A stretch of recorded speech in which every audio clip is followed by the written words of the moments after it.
Welcome to Sopot.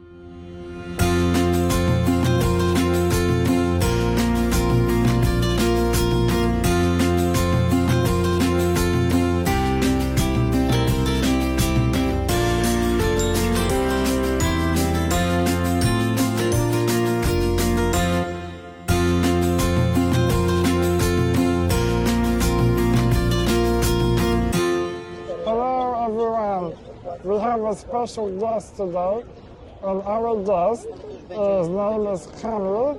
He comes from Greece. He's half Polish, half Greek, and he also has SMA, just like me. And he has come to Sopot today, and we have met for the first time, although we have known each other through social media before.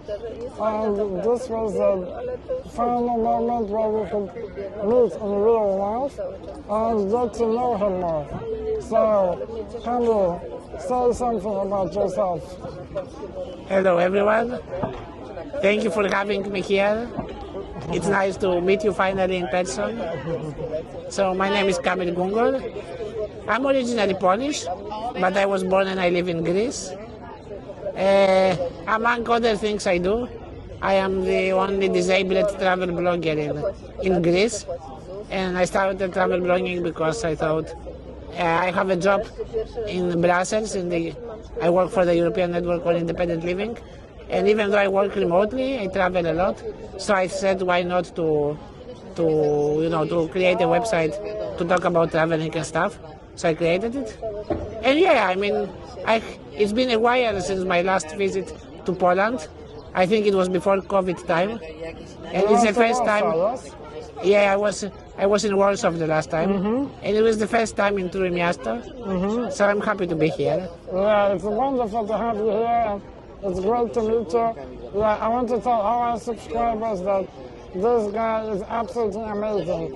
You know, he is so open, he's got the same interest as me, he loves basketball, he's a very big love for traveling, he's also, I am half English, half Polish, he's half Polish, half Greek, so yeah, we have the same situation, we are both SMA on wheelchairs, so yeah, we are brothers from another mother. Yeah, the truth is that we connected very easily from the very beginning. We talk very smoothly from the very beginning. Exactly. And I have to tell the full story. So I met Kamil because my dad was in Brussels on some conference many years ago. It was about 12 years ago, even more. And yeah, Dad got the opportunity to bump into him, and he told me about him, and he said that we should get in contact. So I added him on Facebook, but for many years we didn't chat. But now I was planning summer, and I remembered that I have someone with SMA from Greece, and I really wanted to go to Greece. So I reached out to him, we started talking, and we connected very fast. Yeah, so unfortunately our summer plans, we are stuck in Poland because of Kitty's temporary residency problem. I mean, we cannot travel because her temporary card has not been issued.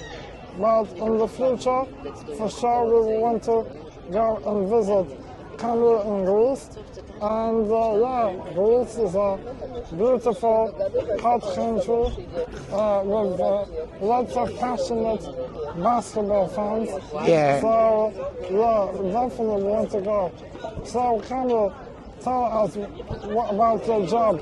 What do you do in this European independent living? Yes. So first of all, you have to come to Greece. Now that I visited you, now you have to visit me. Definitely. That's an obligation you have now. And yeah, of course we will host you in Athens, and take you everywhere and show you the great food and the weather. And Can't of wait. course, to Panathinaikos, I wanted to buy you also a shirt as a gift from Panathinaikos, but it's very difficult to get one because we sell it only in the stadiums. So I was not in the stadium recently, No but I worries. will take one and I will promise the next time we meet, or maybe I will send it. You will get one from Panathinaikos. It's the same colors with your favorite Legia, so I think you will like it. Definitely. The best color, the green one. So Yeah, green blood. yes, so definitely you come and we want some games and stuff, EuroLeague or whatever. As for my job, yeah, I work in the independent living movement, the European Network on Independent Living, which is based in Brussels. It's a European organization created by disabled people 36 years before.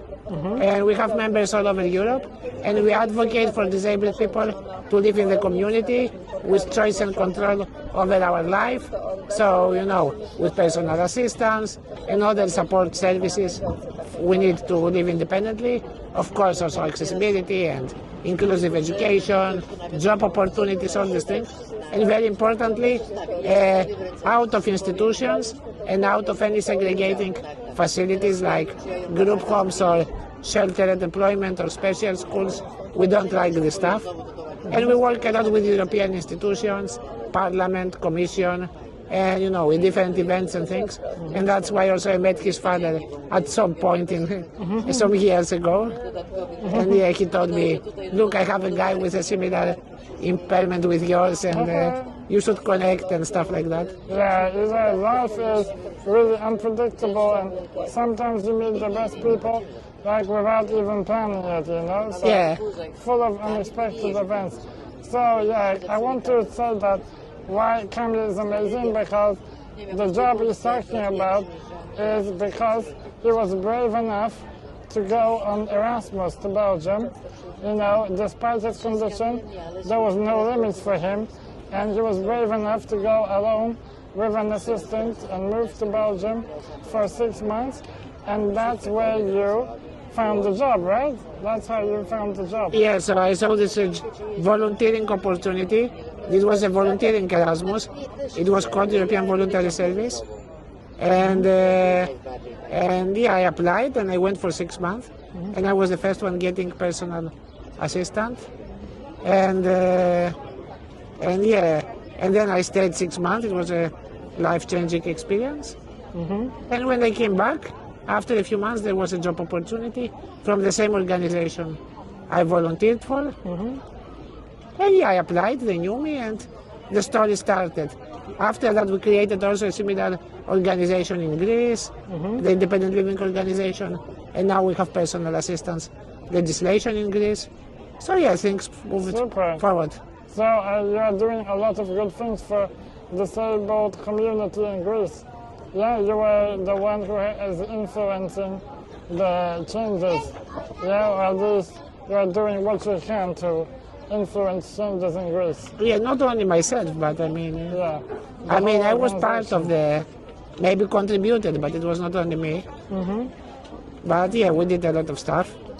And I mean, when you said that I do stuff with no limits and crazy stuff, well, you are not different with that.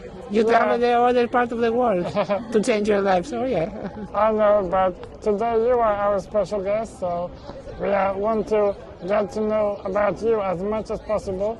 So, changing topic, how old are you? Because How old do you think I am? I would say you are around 30. 37. 37. I have a baby face. Nice. And you've been living in Greece, Athens all your life? Yeah, I was born in Athens. Wow. And how do you find life in Athens? Well, I mean, people adapt, and you get used to it. But I don't know anyone who likes the city they live. In a way, I mean, they like them, but everyone complains always about their place, and we like the other places. Yeah, true. We have the same about Warsaw. Yeah. We love it, and sometimes we hate it, yes. So, I mean, I think it's an interesting city. Athens is an interesting city, a lot of options, a lot of stuff to do. But of course, I mean, the accessibility is not great. What do you mean it's not great? That the public transport, the infrastructure? Yeah, I think things are improving, but the attitudes, the mentality, you know, the new generation is better now, and they understand better the disability and the, you know, the inclusion aspect. But still, the sidewalks, we don't have sidewalks. The transport is so and so. We have a good metro because it's new, because of the Olympics and Paralympics. But apart of that, it's challenging. And you know, things are improving, but still, there is a lot of things to do. In Poland, the accessibility is much better. So that's why you see disabled people in the streets much more than you see in Greece. So when you say there is no sidewalks, you mean there is no pavements? Yeah, there are, but they are not accessible very often. So they're like, or you see like holes, coffees, yeah? There is no curb, there is no cut curbs, and you don't see, or where they are, sometimes you see a car parked on it, or a motorcycle, or a trash bin, a tree. So if there is like a pedestrian crossing, you have a step to get up, I mean, not everywhere, but very often, yes. And even if it's okay, you know, it's not good quality, or it's a coffee table or something. I remember when Poland entered the European Union, it was by law that they had to change all the streets, all the pedestrian crossings.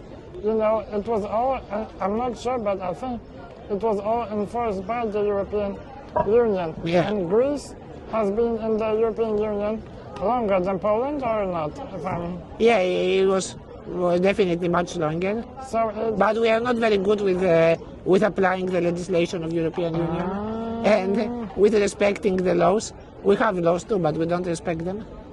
I mean, not me, but in Greece in general. So yeah, there is a lot of stuff to be done. I mean, now things are improving, and more, also sidewalks and transport and other things are better, but there is still a lot to be done. So, for example, if you want to go on a bus or on a train, it's possible, but not everywhere, yeah? Yeah, you can do it, but you need to be a bit of patient and adventurous, and sometimes I need to explain to a driver how to use the ramp. Sometimes they don't have a ramp and they want to lift you. I mean, it depends on the bus and everything. The metro is very good, so. And it's definitely possible. You should come to Athens, you will like it. I definitely will. Definitely, as soon as we get the opportunity, we will come. Because it's also my dream to come and see Athens, visit Athens. So tell us also, I'm sure our viewers will be interested, how is life in Greece for disabled? Do you get a lot of support from the government, or do you have to manage more on your own? Well, I mean, the life is, I mean, as I said, you get used to it. So the life is okay. It's not the worst, it's not the best. We get some stuff. I mean, we get some financial support. Now we started to have personal assistant legislation, but it's a pilot project. So not everyone get it. I didn't got it, for example. My sister got it because it was a random thing. So also, yeah, I mean, the accessibility is so and so. There are not that many job opportunities. So I don't work in a Greek environment. I work in a European level because it was difficult. I mean, the education is getting better, and there is some support.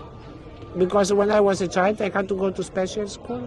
Today, I wouldn't need to go to special school anymore, but we still have special schools. But mostly, I don't know, for intellectually impaired people and stuff like that. And I mean, sometimes they send also people like us, but now you can request to get support to go to regular education. And I mean, you know, it's difficult sometimes to go from one place to another, from one city to another. We don't have good trains and, you know, stuff like that. It's possible to some extent, but still, you need to be creative and adventurous. But there are more and more services nowadays. So things are improving, and that's for sure. You just need to be patient and fight for that. But it's okay. Did you, when you were young, did you study at home? Did you have school at home, or did you go to school? I went to special school until the university level, and then I went to the regular university, which I was the only disabled guy in the classroom. And okay, I had to kind of learn how to swim because I was, you know, all my educational life in a protected environment, accessible and stuff, but also segregating, which was not good. And then I went to a regular university when I needed to, you know, to kind of be on my own and to start to adapt. But it was good because I developed a lot of self, resilience and got more empowered, and I was able to adapt. Not everyone can do it, so that's why it's not good to go to segregating schools, special schools, because some children are not able then to take the next step. I understand what you are saying because my parents always pushed me also into the deep water, sending me to normal schools, and because of it, I never felt disabled myself. I mean, of course, I had that's important. Physical limitations, but I always, was integrated with the healthy part of society, and because of that, I think my social skills and my social life has been really on a high level because I always never felt different. But by talking with you, I also see that you have no problem with social skills. So, yeah, you have also managed amazingly. Yeah, and I think it's important your family support and the mentality. My mother is not Greek; it's Polish. Greek families are very overprotective. So whenever, for example, I did Erasmus in Belgium, and I went alone without my mother, I went with assistants. The other mothers were saying she's crazy leaving her son going without herself for so much, and it's crazy, he will not survive. And when I was going to university, I was going by myself. But I had other disabled people, Greeks, where they had their parents out of the classroom, staying for 3 hours or something, or going to the same coffee shop, but a different table. We didn't do that because my mother was leaving me, more. So I was empowered and I could, get my life. That's why, I am kind of, as you said, done a bit of, not crazy, but, more stuff. I travel now, and I explore, and I'm not like, oh, it's not accessible, I stop, I will find a way and try to do stuff. So, speaking about traveling, because we know you and me, we love to travel. Tell us, our viewers, what countries have you been to? Oh, it's 30 countries, so I don't know if you want me to name all of them. But give it to us. No, but some of them, they're kind of the highlights. I've been in a lot of European ones, so I will not say the obvious ones. Even though I have not been to all the obvious ones. I have not been to Rome, for example, but I've been to Italy. But from these kind of exotic ones, I've been to Japan, I've been to South Korea, sorry. Wow. I would like to go to the North one, but it's difficult. But I've been to the South Korea. I've been to Iceland. I've been to USA, to New York, twice. And the one time I was in New York was the Christmas period, which is a traveler's dream for everyone. I was invited for a meeting, so I was lucky. So it was, the Christmas New York is very fun. You have Mariah Carey in every corner. Yeah, I was in New York, so for me it was also one of the most amazing experiences in my life. If you haven't been to New York, it's really, really unique. You feel like you are in a movie in every corner. And it's like a sea of people. Yeah, when you walk the Manhattan Broadway, it's like a sea of people hits you, There's just so much going on. I've never been to a place where there would be more people in such a small space, Yeah, where else? And then, okay, I have been to Russia, to Moscow. Russia? Not very accessible. I have been to Yerevan, to Armenia. Wow, I didn't know all of this. So we are both learning more and more about it. You need to check my Instagram. We will, definitely. By the way, I'll leave all the links to his website so you can follow his traveling page, his Instagram. We'll give all of it so that you can check out Kamil's story more. So, this is your second time in Poland right now, yes? No second. I have been 4 or 5 times, I don't remember. But usually, 3 or 4 times. But usually I went to, all of the previous time were conferences. So I came for conferences with my job to Warsaw, to Wrocław, or to Poznan. And I, stayed a day more or something to explore a bit. This is the first time I came as a tourist, with my family to see, I don't know, the Trójmiasto, Gdańsk, and Sopot this time. And I don't know, next, I need to go to Kraków. It's a shame. Everyone have been to Kraków and I have not, so I should go one day. Definitely. Yeah, and what else? Kamil, I wanted to also ask you, what do you think about Sopot and Gdansk? What you have seen so far? I'm looking forward to see Sopot more. It has a very good vibe, kind of seaside city, but not only in the sea, but also deeper. It's very chill out. It's pretty modern, and I like it. A lot of people. Gdansk is very beautiful, and I mean both of them seem to be quite accessible. And I had a good time yesterday also in Gdansk. We visited the Amber Museum.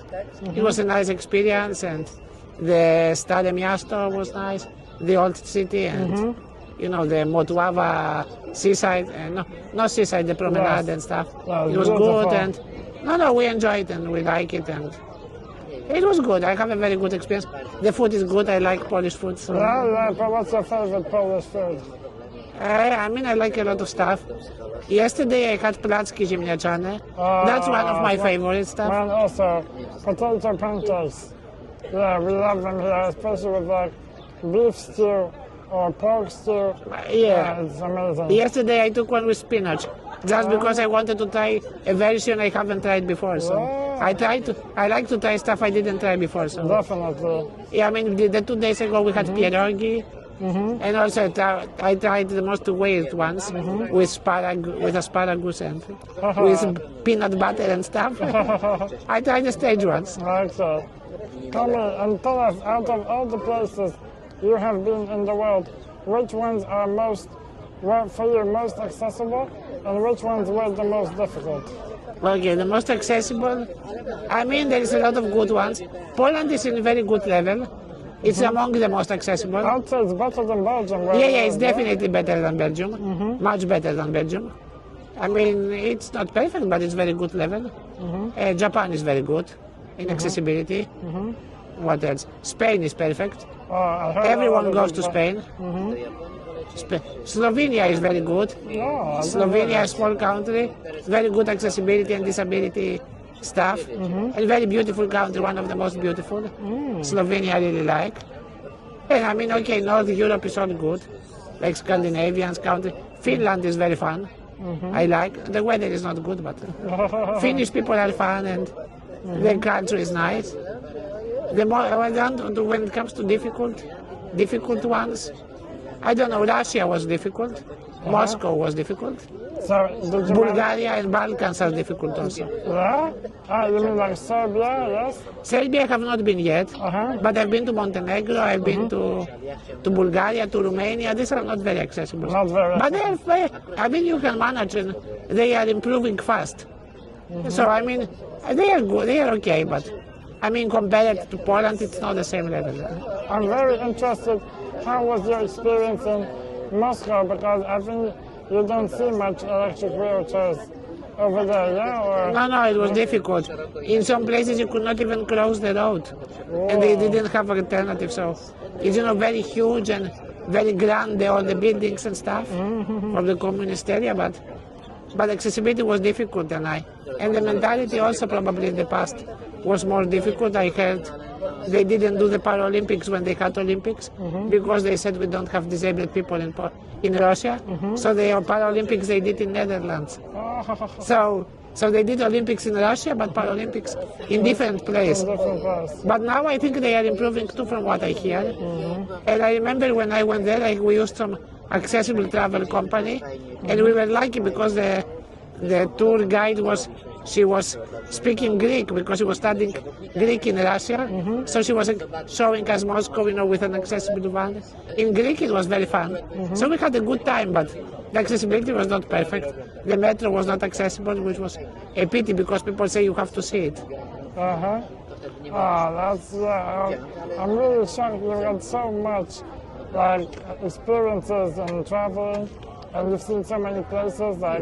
I'm sure we could, write a book about all of this. But maybe you should consider writing a book about your traveling experiences. Have you ever considered this? I have, but I'm not very good with writing, and my memory is not very good. So I would need someone, to write I mean, to write it with me. And maybe I will do. I have a travel blog, but I update it only when I have time. Okay, yeah. And I update the Instagram mostly and stuff. The travel blog we will show our Yeah. viewers. But I might write something in the past. I want to explore a bit more, the kind of different continents and stuff. So now in August I will go to Egypt for 1 week. Awesome. We will see how it goes. Probably not the most accessible place in the world, but it's possible, so I will explore and see what's possible. And hopefully the heat will not be terrible, because Egypt in August, it will be warm. But okay, I'm used from Greece. And we see next year maybe something, I don't know, maybe Latin America, or I don't know. We see. And the last question I'll ask you, when you travel, you have your assistants, right? And the assistants, you find them yourself? From what I know, like you mentioned that you have one friend who was your assistant, yeah, at the same time. So I mean, finding assistant in general everywhere. I know from my job, it's very difficult. No matter if you're Greece or Poland or I don't know, Germany, assistants are not easy to find in general, and this is the same in Greece. I am lucky because I know a guy who he lives like next square. No, I mean like 5 minutes from me, and we know each other from 20 years. So we travel a lot together. And now he became also my assistant, so whenever I travel, I ask him, and if he has time because he has family, he travels with me. Otherwise, I go with, I don't know, with my mother or something else. Now I met a new guy who is also a crazy traveler. He was cycling from Helsinki to Portugal with bike, and we met 2 times in between, in Belgium and in Spain, and we connected, and he said he now is somewhere in Africa, but he will come to Athens in August, and we travel together to Egypt. So, if you don't do this kind of, unpredictable and crazy stuff, you will never do, enjoy life fully. So exactly. Yeah. Okay, Kamil, I think the viewers got to know you at least a little bit. Thank you. Yeah, we will definitely show your website. We recommend you check him out. Kamil is an amazing guy, and yeah, if anybody would like to reach out to Kamil, you can reach out through his website, I'm sure, yeah? Or through website, the social media, Instagram and stuff. It's easy, And we would like to thank you very much. Thank you. For having some time with us, and really is an amazing guy, and it's a privilege to be able to talk to you and get to know you and spend time with you today. And my privilege is to meet you and Rezan, so thank you. we will do next vlog, hopefully in Greece. Yes, you should. Thank you, Jenki. Well, see you. Bye.